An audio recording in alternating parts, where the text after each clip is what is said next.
Polisi terus melakukan penyelidikan kasus pembunuhan sadis Tuti Suhartini, 55, dan Amalia Mustika Ratu, 23, yang jenazahnya ditemukan di bagasi mobil.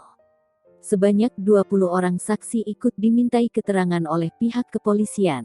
Di antara 20 orang tersebut, istri muda Yosef, suami dari Tuti dan juga kekasih Amalia ikut diperiksa.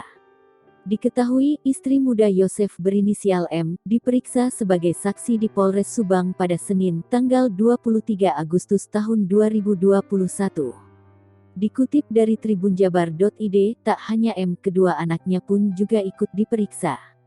Dalam pemeriksaan tersebut, M ditanya mengenai keberadaannya ketika kejadian ditemukannya jasad Tuti dan Amalia. Ia diperiksa selama 10 jam dari mulai pukul 11 pukul 21 waktu Indonesia Barat. Tak hanya M, pacar Amalia juga ikut diperiksa. Pacar korban dimintai keterangan seputar kedekatannya dengan Amalia dan komunikasi terakhir sebelum Amalia terbunuh.